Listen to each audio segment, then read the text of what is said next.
right, so a number of years ago, about 11 years ago to be specific, I was running down Harrison Street. Um, I was listening to some music, as I always do when I run or work out. I don't listen to nearly as much music as I used to. Um, so I guess I do in a car, it's not running, so. But I remember like we were meeting as a church leadership team, like what we had gathered so far, and one of the things that we thought we needed was a name. Like, you can't like be like Prince and not have a name. Like, as a church, like we had to have a name.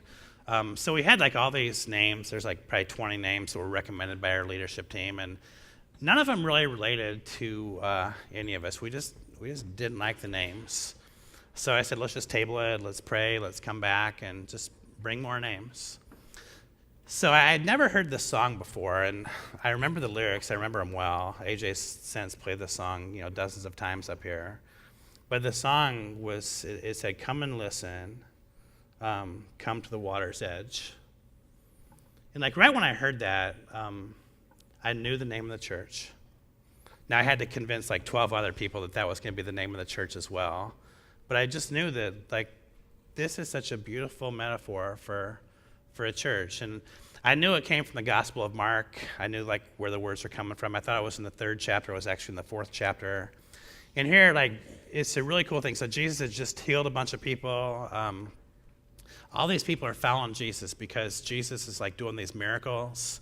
Now Jesus was by a lake, and like there were so many people crowd around him that Jesus knew he wouldn't be able to like speak to them all. So what Jesus did is he found a guy that had a boat, and Jesus got on the boat. And Jesus, I visioned him probably about like 5 feet away from the water's edge. And then the Bible says, and all the people gathered at the water's edge to hear the teachings of Jesus. I'm like, that's it. Like, this is perfect. It's like, this is the church. What we do is we gather at the water's edge to hear the teachings of Jesus. We're changed, we're inspired, we're transformed by these teachings. And then as changed, inspired, and transformed people, what we do is we go back to our schools, we go to our sports teams, we go to our workplaces, we go to our neighborhoods, we go to our homes, we go wherever we will go. And because we're changed and transformed and inspired, the world around us will be changed and transformed and inspired as well. So that's what we've been doing for the last 10 years. And this morning, and Joe and Susie, if you'll come forward at this time, we're just going to hear some real-life stories of real-life people that sit among us. Most of these are new people within the last year, some of them really in the last few months. And I just want to give us a chance this morning to hear some stories of what God is up to at the water's edge. So Joe and Susie want to welcome you. You're actually going to be joining the church at the end of our worship experience today. So tell us a little bit about, tell us first of all, how long have you been coming to the water's edge? First Sunday in May. So the first Sunday in May. And so you visited once. After the first visit, you actually had a choice whether you want to come back again and again and again. So just tell us a few things that you love about the church that helps you keep coming back. Well, at first service, I mentioned that what brought us back was the witty, laid-back pastor, and he said, "Oh, you forgot to include some people handsome." say, yeah, they say handsome too. Don't forget about that. So I'm saying Yeah. handsome. At least my mom does when she's here, and she'll be here next week, by the way. Yeah. And his Bible-based sermons, we so enjoy them, and we enjoy the praise band, and the people were all so welcoming. And of course, I had to mention the donuts. We enjoy those every morning. So you two took a big step of faith. You started coming in May. After that, you would have been with us this summer at Scott. And then August and September, we talk a lot about small groups and Christian community. So you all decided to take another big leap of faith and join a small group. And tell us a little bit about like what that's been like for y'all. Okay, so we joined. We were asked to join a small group. We invited, which was pretty awesome. And so we joined that group. And our first meeting was just a fellowship. We just got together at a house and had dinner and didn't have any kind of Bible study at all or anything. And then we went through the Transform together as a small group, and there are 6 couples, all about the same age, empty nesters, and we've just became family. it's worked out really well. Cool. So in a little bit, you're going to join the church. You've really claimed ownership of our church as part of who you are now. And so what are some dreams that you have for us in our life together in the future? What are some hopes you have?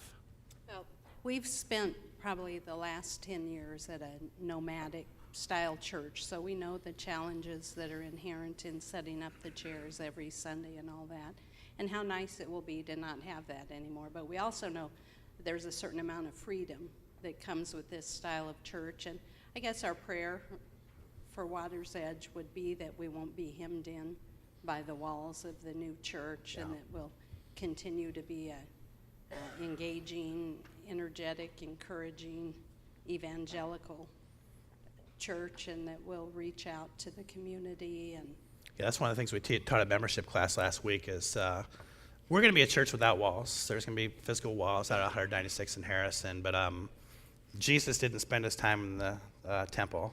He spent his time out in the, he'd go to the temple, get recharged and energized, and then go out into that world. So Joe and Susie, it's just a blessing to have you be part of our church family, and welcome.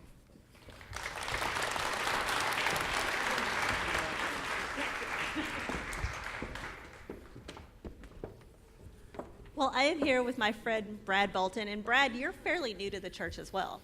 Correct. I started coming the last Sunday of August this year. So you are quite the newbie. Now, you actually have a funny story about how you found the Water's Edge. Can you tell us about that? Yeah, so the way I found the Water's Edge was, it was a Saturday night. I'd been going to different churches throughout the summer, and I finally decided I'd Google Best Methodist Church in Omaha. And it had 2 Google reviews, 5 stars. I'm pretty sure Chad and Michelle were both those, but I don't know if that's I true will or not not. confirm or deny that. Now, so those of you wondering if your reviews actually make a difference, they do. So if you're watching online, feel free to make a review, because there may be someone like Brad who, like 11 o'clock on Saturday night, is searching for the best Methodist church in Omaha. Now, Brad, once you started visiting the Water's Edge, what made you stay? It was just the warm, inviting, welcoming people. Every Sunday I come to church, I find out someone new that in my past of my life has been here. My high school history teacher actually goes here. I hadn't seen him in several years, but I won't say how long ago that was. For our sake, I told you before the service I wouldn't, so. That's cool. Now, Brad did something a little unusual. Usually when people join or start coming to the church, the second week they're here, they don't sign up to hop in a van with about 12 people for a 19-hour car ride, and you did that. What led you to do that? So the second Sunday I was here was the hurricane issue in Texas, and I signed up for the mission trip because I had a lot of friends. I lived in Louisiana, Mississippi, a lot of friends in Texas, and I thought it was a way I could give back. Requested that weekend off at work, and it just worked out perfectly for me to go on that mission trip. So how has that experience shaped your relationship here at the Water's Edge?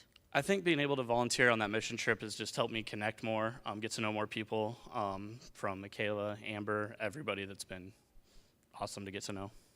So we've got people watching online right now, and some of them probably have never been here. What would you say to them? How would you encourage them to come join us? I mean, I think it's awesome that you can be online, but I think just volunteering in the community is probably the coolest part for me. Just giving back, and that's one of the things I like to see for the church, just the continued growth as it keeps going, giving back to the community with Operation Christmas Child and everything going forward. So as you continue forward with the Water's Edge, what do you see not only for yourself but for the church? Like I said, just seeing that community give back, growing, and just being a larger part of the whole Omaka community. And Brad is actually one of those people who just stepped in to say yes to our kids. So not only did he agree to go 19 hours with a bunch of strangers, and now he's jumping in to help with our kids. So if you get a chance, I would hope you would get to know Brad the way some of us have gotten to know him. Thank you so much.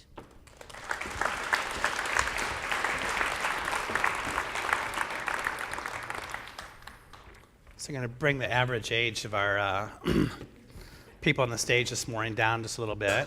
We have Gregory Dutcher, Katie Willard, Jocelyn Griffiths, and Rebecca Hall.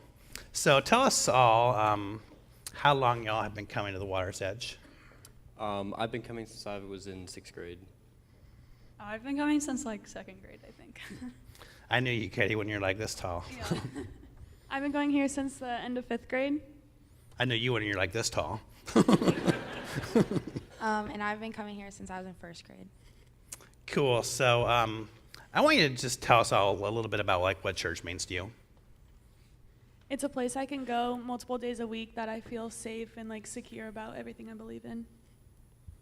I feel like to all of us, it's kind of a home, and you guys are all our family, and it's just like really cool that we can have like these great relationships with all of you. It definitely gives you like a broader group of people that you would have never met if you hadn't gone to church. Yeah, so in this case, you go to Millard South, Katie and Jocelyn, you come here to Millard West, and Rebecca, you go to Gretna. So it's possible paths wouldn't have crossed if it wasn't for what's going on here, right? Yeah. So let's do this one. What are you learning, like at youth group here in church, in your small groups, on your mission trips? What are you learning that helps you in your daily life as a high school student? I know for me, it's definitely taught me patience and how to accept others. So by the way, patience and accepting others are good things. Really cool things. For me, it's just like how to treat other people and like live out the way God did, and like, I don't know, just be kind to everyone because you don't know what they're going through. That's cool. Good. We've been talking about our identity the past couple of weeks, and I feel like it's helped me find myself and what's going on in my life. It's helped me think through decisions like throughout high school, because all high schoolers need to do that. Yeah. It doesn't change anytime soon either, sweetie, so. So a lot of these people are out, they're given a lot of money. So you've been formed here as a kid, now as a student. What would you like to say to our donors? Just, you've gone on these mission trips and you go to youth group. Like, what would you like to say to our donors? I think all of us would just like to say thank you, because without you guys, we wouldn't be able to go somewhere on Wednesday nights and hang out and just get closer to God.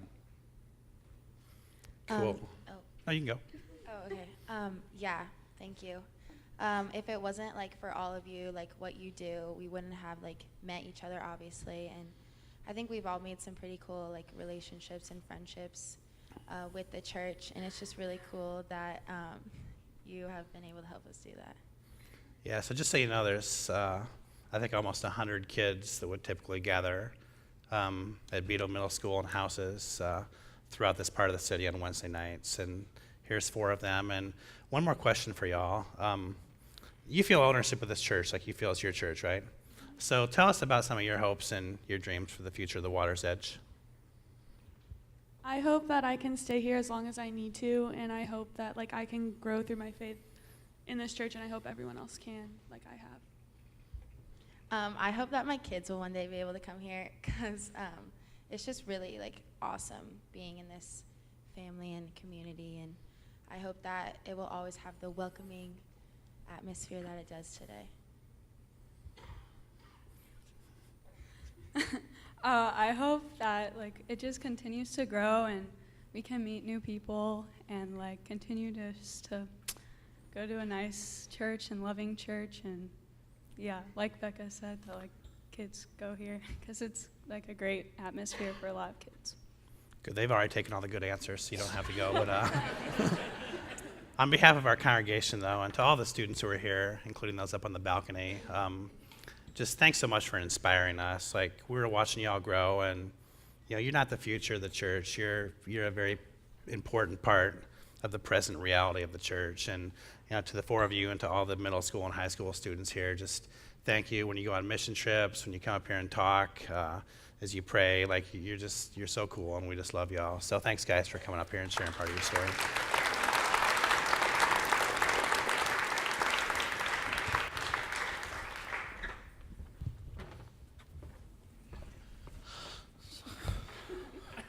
So I get to invite, actually today I get to invite some very longtime friends of mine up to the stage too.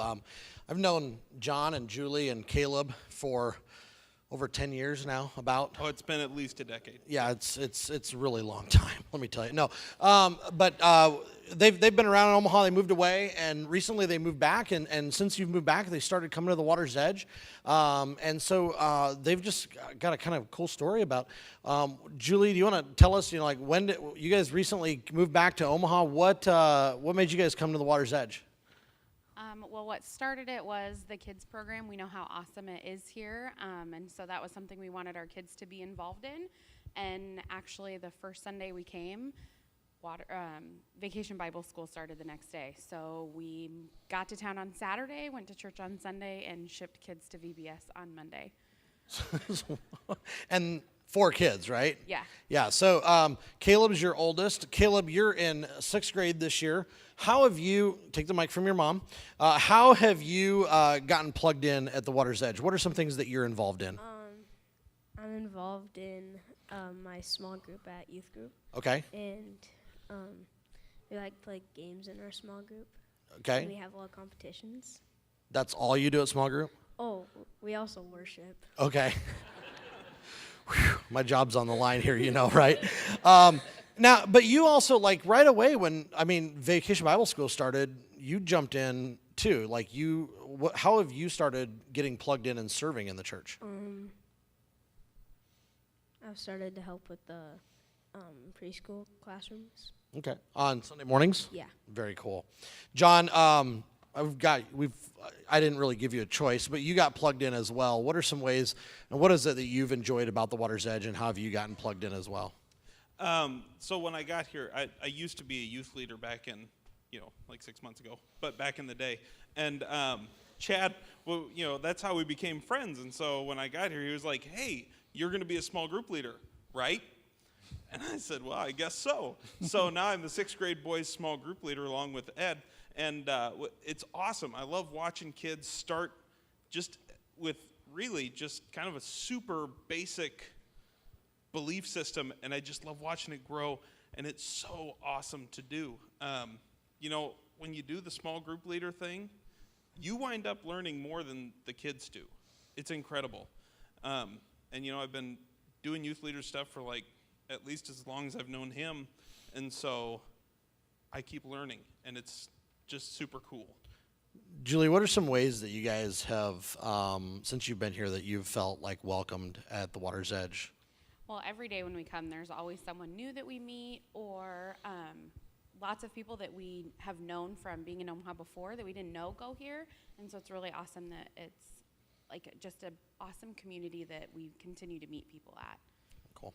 As we move forward as a church, you get to come in and hear a lot about what's going on. And what are some of the things that you're excited about being a part of this church? One of the things that I just absolutely love is every week there seems to be a way that we can be involved in our community outside of our church. We have tons of opportunities to give back, and that I think is a very important thing for a church. Cool. Caleb, what are you excited about? The mission trips. You're signed up to go on the middle school mission trip this summer, yeah? John, what are you excited about? I don't know if any of you guys know this, but trivia nights tonight, that's the future, right? So I'm excited about that. So beyond tonight. Beyond tonight. I'm really excited for us to have a building because it's so much easier for our footprint to grow, I think, when we have a permanent place. So I'm just excited to see how the community grounds itself, but how much more we can reach out. Well, hopefully, just as you've all over the years gotten, hopefully, the opportunity to get to know each other. Maybe if you're new and you're getting to know each other as well, hopefully you'll take an opportunity to get to know the Butlers. Thank you guys for sharing with us this morning.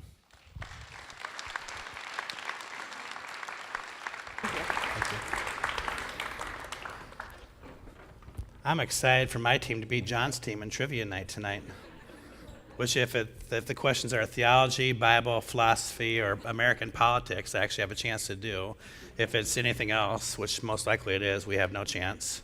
But I was going back 10, 12 years ago when we were just dreaming about what the church was going to be. And, part of it was to attract people to come to a worship service.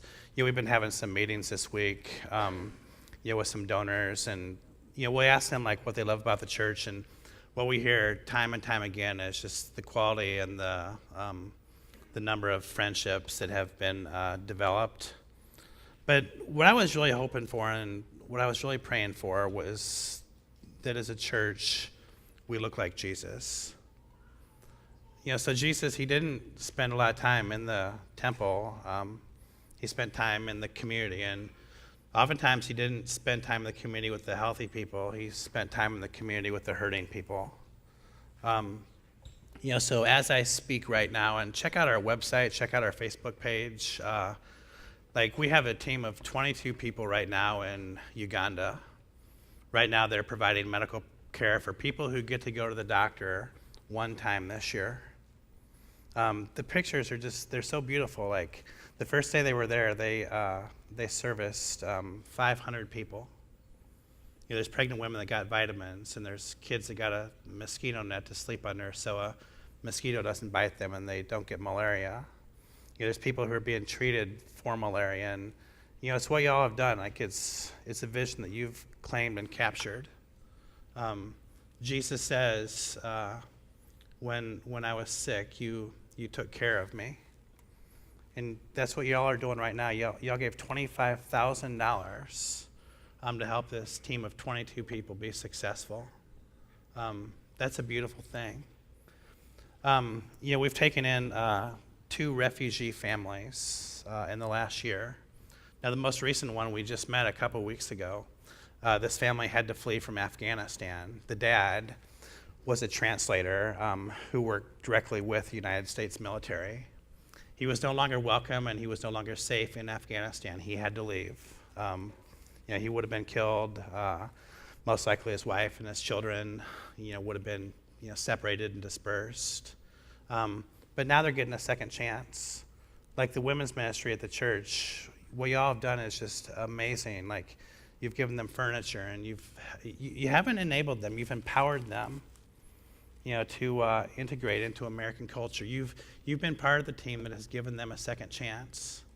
Yeah, I got to go down and visit them a few weeks ago, and this family of 6 that's in this crowded 2-bedroom apartment couldn't be any happier. There's 4 kids, and all of them are probably under the age of 7, I'm guessing. They all share 1 bedroom together. And it's like this beautiful thing that y'all are welcoming them.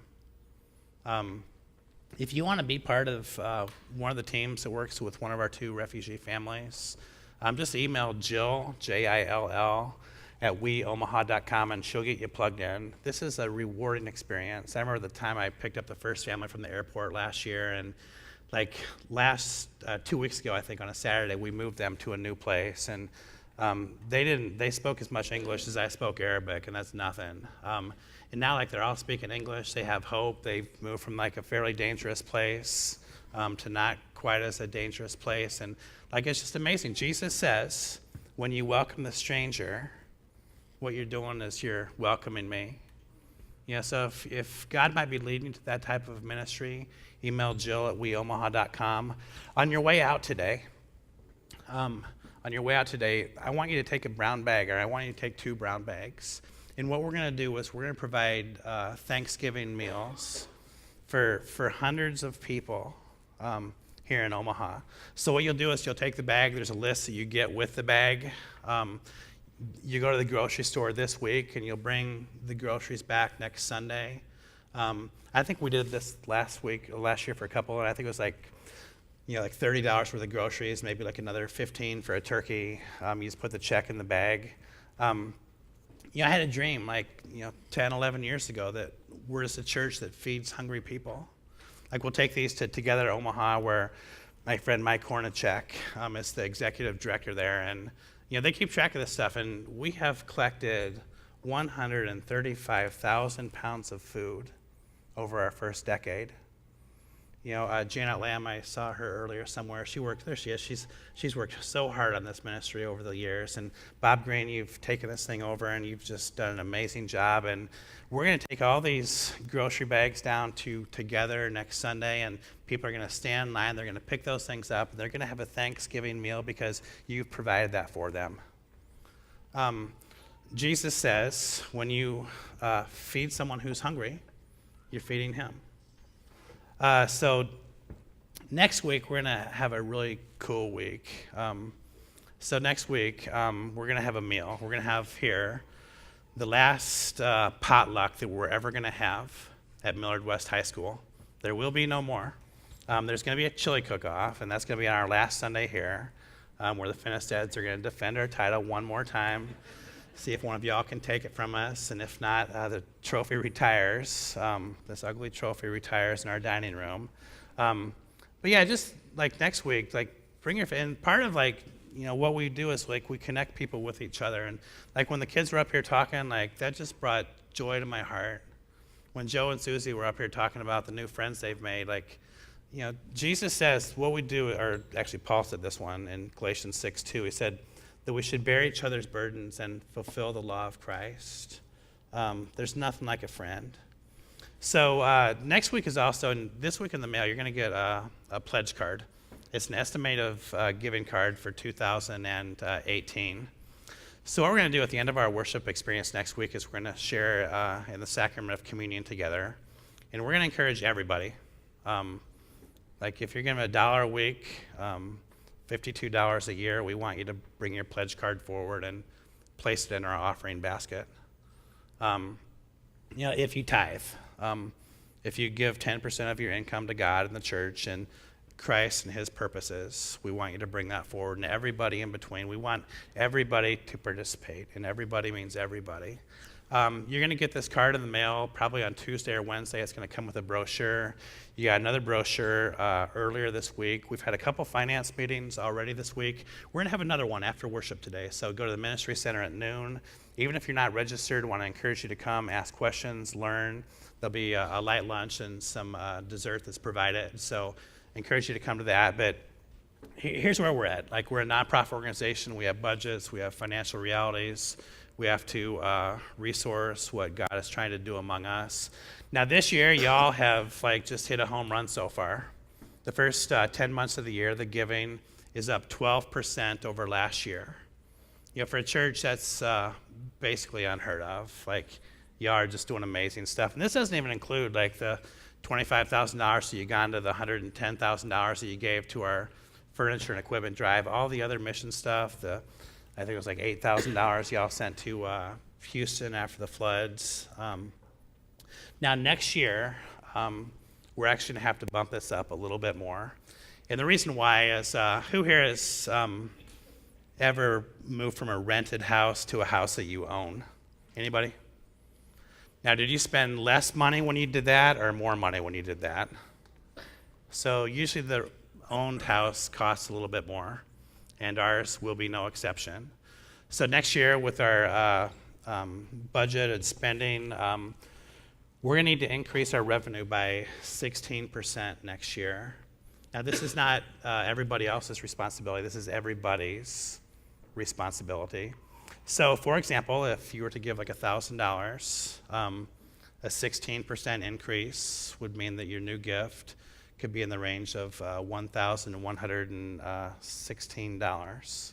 If you give $10,000, the new gift would be $1,000 or $11,160. So kids, don't ever let them think that math's not important. It is. Regardless of your walk of life, you have to use it. Now, the way we've done this year with the 12% is a number of reasons. We've got new people that come, and they have started supporting the church, and it's a great thing. They said, we're not going to be consumers. We're going to be contributors. And that's been it's been a blessing and a joy to see that. There's been some people that were giving nothing, and all of a sudden now we're giving something. And if this is you, just challenge yourself. Just try to be regular. It doesn't have to be a ton. Just do what you can do. Commit to doing it. Challenge yourself. Take a step or two forward. The other way we've increased our giving is our regular givers have committed to grow in their giving. Many have committed to growing to be a tither. So maybe take your income level, and if you're at 2%, say, I'm going to be a tither 5 years from now. So I'm going to go to 4% and 6% and 7.5% and 9% and 10%, and I'm going to be able to do that in 5 years. And I'm going to just promise, I'm going to claim the promises that God gives to me when I practice generosity. So that's next week. Bring your food, bring your estimate of giving card. We're going to turn in and we're going to glorify God, because I know that we can do this. It sounds like a broken record, but every time that we've had a financial challenge, I've given it to you, and you have not just met it, you have exceeded it.